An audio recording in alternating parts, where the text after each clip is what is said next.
ಆಗ್ತದೆ.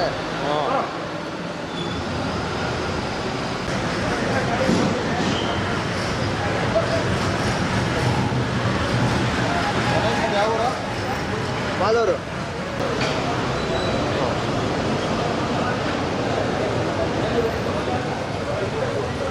ಬಂದಿದೆ ಸರ್. ನಾನು ನಿಮ್ಗೆ ಕಳಿಸ್ಕೊಡ್ತೀನಿ.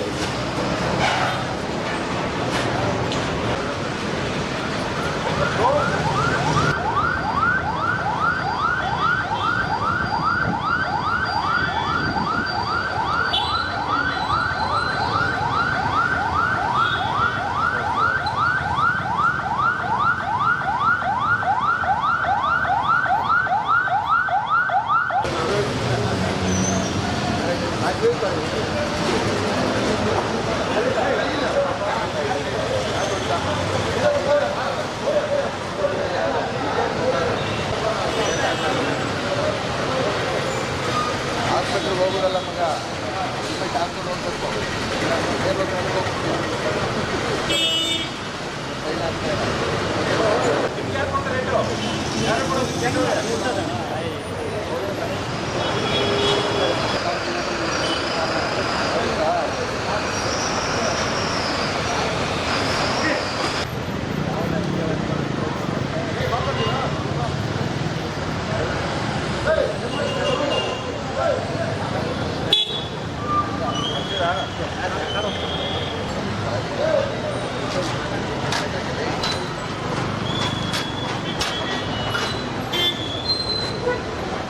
అన్న నూట రవిస్తున్నారు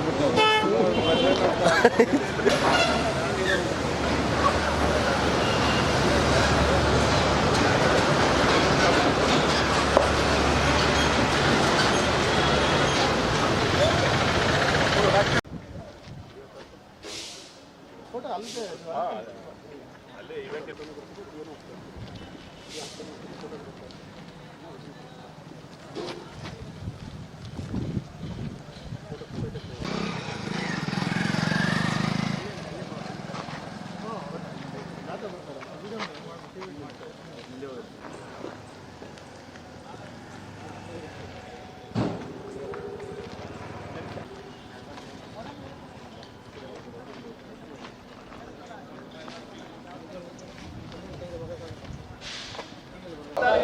ನಾಗರಿಕ ಮತ್ತು ರಸ್ತೆ ಬಳಕೆದಾರನಾಗಿ ನಡೆದುಕೊಳ್ಳುವಂತೆ ಪ್ರತಿಜ್ಞೆ ಮಾಡುತ್ತೇನೆ. ಸೂಚನಾ ಫಲಕಗಳನ್ನು ಕಡ್ಡಾಯವಾಗಿ ಪಾಲಿಸುತ್ತೇನೆ. ನಾನು ವಾಹನ ಚಲಾಯಿಸುವಾಗ ಸದಾ ಸೀಟ್ ಬೆಲ್ಟ್ ಧರಿಸುತ್ತೇನೆ. ಧರಿಸಲು ಖಚಿತಪಡಿಸುತ್ತೇನೆ.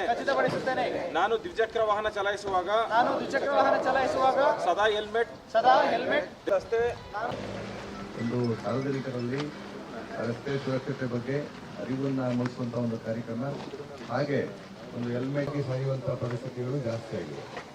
ಯಾಕೆ ಸಾಮಾನ್ಯವಾಗಿ ನಾವು ಇಲ್ಲಿ ಗ್ರಾಮೀಣ ಪ್ರದೇಶದಲ್ಲಾಗ್ಬೋದು ಅಥವಾ ನಗರ ಪ್ರದೇಶಗಳ ಇಲ್ಲೇ ಸರ್ ನಮ್ಮೂರು ಪಕ್ಕದ್ದೆ ಅಥವಾ ಇಲ್ಲೆಲ್ಲೋ ಸಂತೆಗೆ ಬಂದಿದ್ದೆ, ತರಕಾರಿ ತಗೊಳ್ಳಿಕ್ಕೆ ಬಂದಿದ್ದೆ, ಬೇರೆ ಬೇರೆ ರೀಸನ್ಗಳನ್ನ ಹೇಳ್ತಾರೆ. ಸರಿ ಹಾಕ್ಬೇಕು ಅಂತೇಳಿ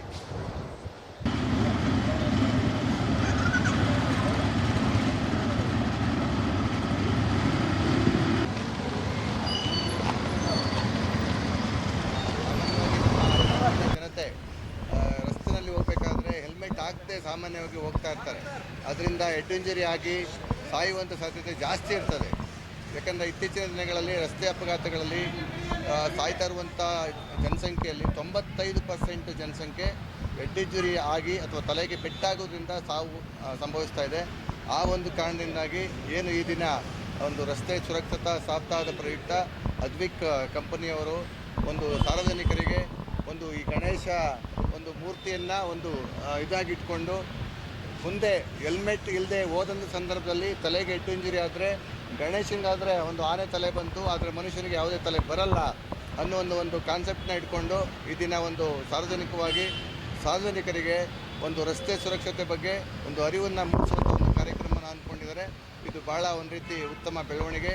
ಇದೇ ರೀತಿ ಬೇರೆ ಬೇರೆ ಕಂಪನಿಗಳು ಏನು ನಮ್ಮ ಇಂಡಸ್ಟ್ರಿಯಲ್ ಏರಿಯಾದಲ್ಲಿದೆ, ನರಸಾಪುರ ಇಂಡಸ್ಟ್ರಿಯಲ್ ಏರಿಯಾ ಮತ್ತು ವೇಮಗಲ್ ಇಂಡಸ್ಟ್ರಿಯಲ್ ಏರಿಯಾ ಇದೆ, ಬೇರೆ ಕಂಪನಿಗಳು ಸಹ ಇದನ್ನು ಮಾದರಿಯಾಗಿ ತೊಗೊಂಡು ಸಾರ್ವಜನಿಕರಿಗೆ ಒಂದು ರೀತಿ ಅನುಕೂಲ ಆಗೋ ರೀತಿ ಬೇರೆ ಬೇರೆ ಒಂದು ಕಾರ್ಯಕ್ರಮವನ್ನು ಹಮ್ಮಿಕೊಂಡ್ರೆ ಒಂದು ರೀತಿ ಒಳ್ಳೆಯ ಬೆಳವಣಿಗೆ ಅಂತೇಳಿ ಈ ಸಂದರ್ಭದಲ್ಲಿ ಹೇಳಲಿಕ್ಕೆ ಇಚ್ಛೆಪಡ್ತೀನಿ.